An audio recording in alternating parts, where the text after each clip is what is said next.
Okay, so we continue from the previous video. Basically, this was the expression, right? We have the previous the original expression for the total number of microstates like this, and we decided that we will divide it by n factorial to get over as a solution for the Gibbs paradox. So this modified omega is having this kind of a LT. So I just follow my numbering so that it becomes easier for me. So you can have your own numbering. No worries for that. So this is the new expression v raised to n by h raised to 3n divided by n factorial h raised to 3n factor 2 pi m e raised to 3 by 2 2n 3n by 2 factorial. And that was what our aim was. Our aim was to find out the total number of microstates, and now we have modified that omega with this expression. Now the question is that why it should be divided by n factorial.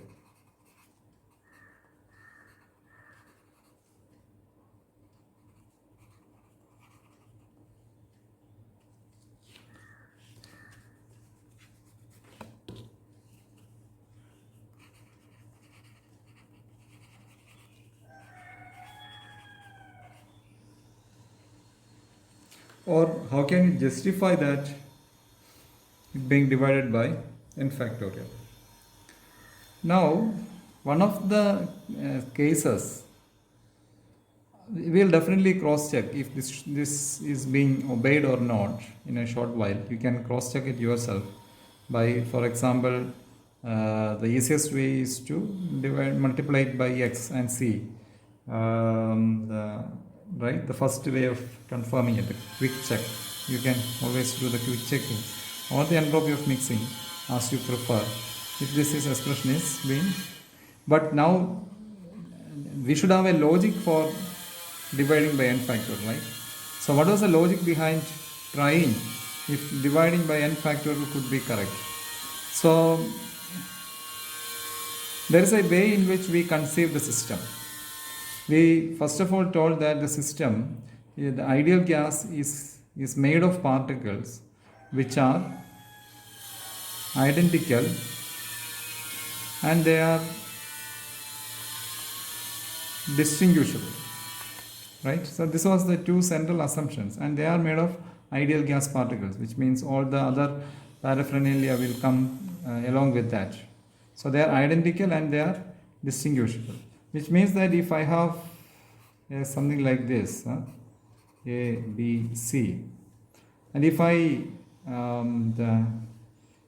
I distribute this to the next system, there are different ways of arranging this one, right? A can hold here, ACB, or BCA, whatever it is. So how many ways of doing that? There will be 3 factorial ways of doing that.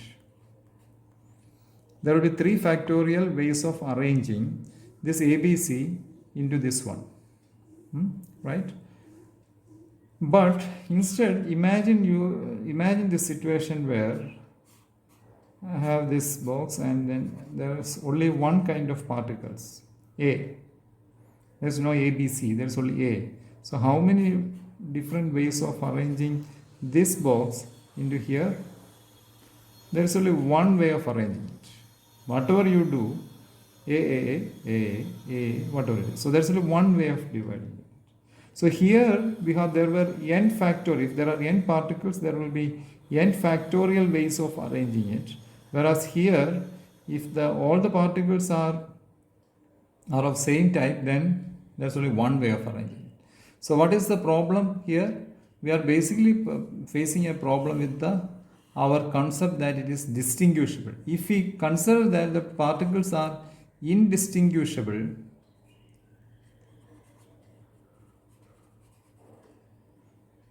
if we consider that this is a system of indistinguishable particles, then suddenly you need to divide it by a factor of n factorial. which means that the moment you consider that the particles are indistinguishable. So here still we consider the particles to be identical, right? Here, for example, you imagine like this: we have a box comprised of balls, identical balls, but of different colors here: red, blue, green, yellow, violet, etc. This is the case here. But here we have a box which is made up of indistinguishable particles, which means that everything of similar balls, all the balls in the box are of similar type, but they are identical, but they are of same color also. Let them all of them be white. So they are indistinguishable. Each ball is indistinguishable from the other ball. So basically, this distinguishability came along with the classical assumption. It's a central concept of the classical assumption that all the classical particles should be distinguishable. But the indistinguishability is actually a quantum mechanical concept. But here, in the case of classical ideal gas, we are pushed ourselves, or it came out that we need to consider those particles as indistinguishable particles, but identical particles. Now, so that is how we get the logic that the particles can be divided by n factorial. So evidently I should be writing a statement here.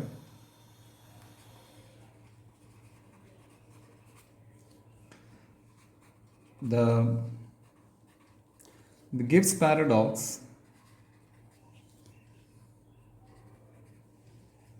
arises from the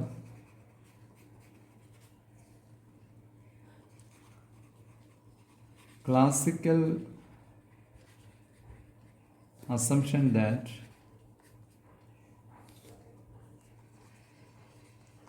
identical particles are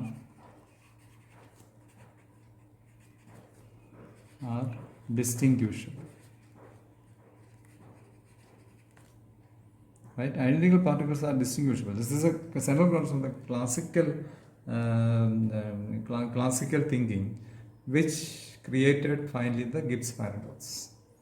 Now, this factor actually led to the overcounting of this assumption led to an overcounting of the system.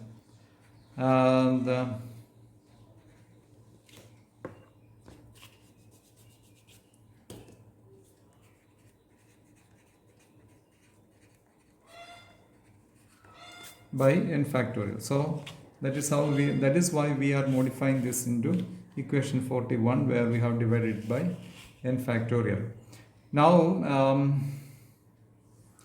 the one can always modify this expression, this equation 41, using something called the Stirling's formula. Right?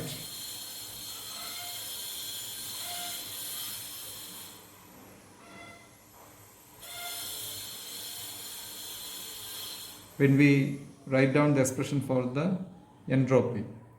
So I'm not detailing all those things because Pathre has not detailed discussion on the entropy final expression. But in any case, one of the ways in which you can write down the expression for S is equal to, of course, S is equal to K ln omega. So you can try yourself by putting K ln omega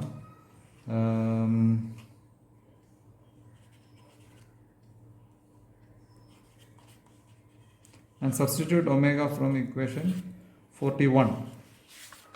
So in that case, you will reach to an expression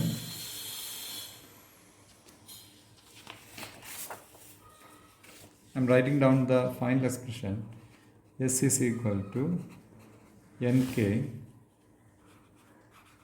ln V by Ns cube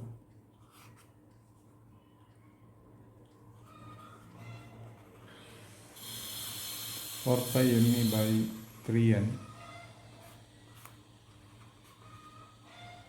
raised to 3 by 2 plus 5 by 2. So this is the entropy expression which one will get after modification of the omega. So you can check it yourself if you are getting by substituting 41 into s is equal to KLN omega. Of course, you will have to use the expressions like the Stirling's formula when you want to move from there to here. In any case, this is the expression which will be really, this expression is really important.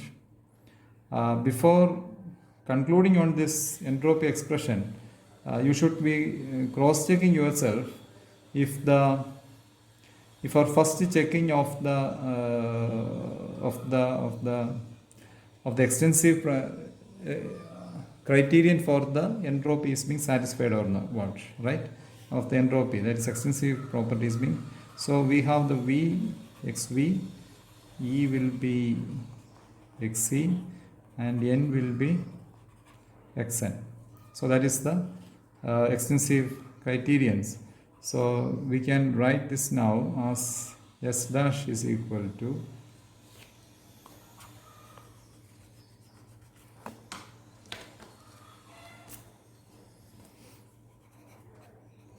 S dash is equal to, instead of n we write xn k ln. I'm sorry for changing my bracket style. Xv divided by xn is cube 4 pi me divided by 3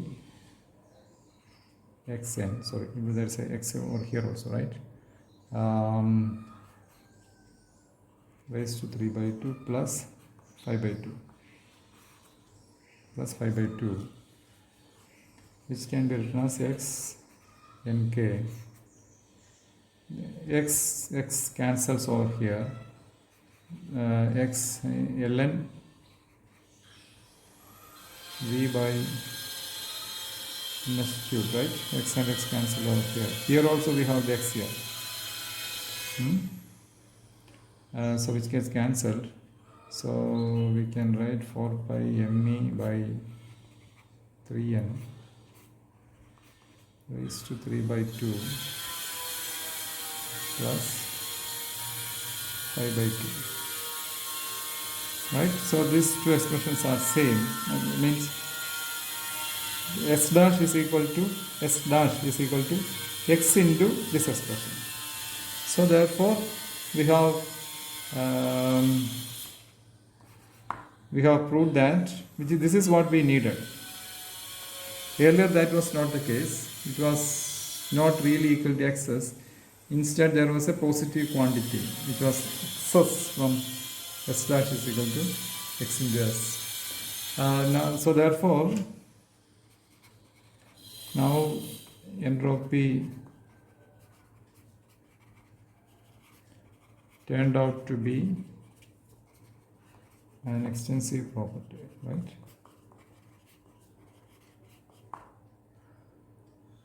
Therefore, we can state that Gibbs paradox is rectified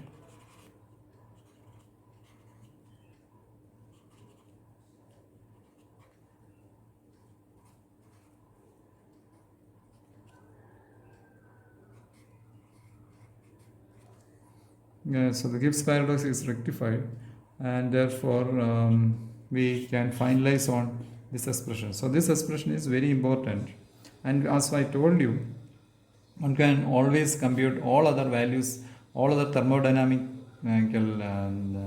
parameters based on yes. For example, the Gibbs free energy, Helmholtz free energy, all those kind of things can be calculated based on this expression for yes, which you should be doing it yourself. I have given you the and the fundamental expression table. For doing that, try to do it yourself. If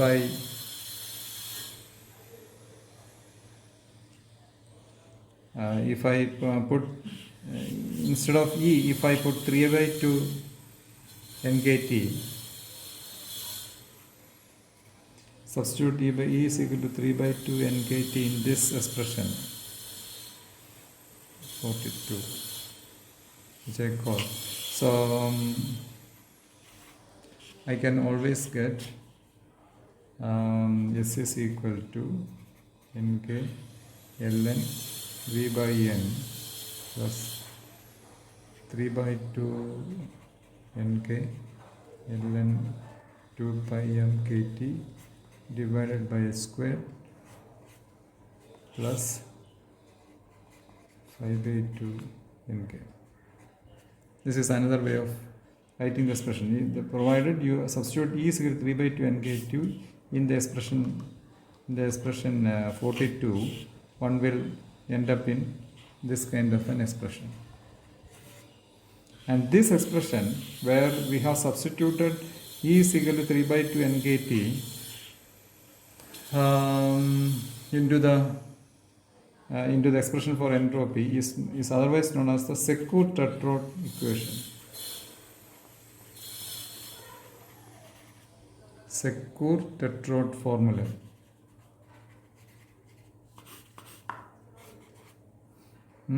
So it is just that we have substituted E is equal to 3 by 2 nkt into this expression, and then we get the so-called Secourt-Tetrode entropy, Secourt-Tetrode formula for an ideal gas.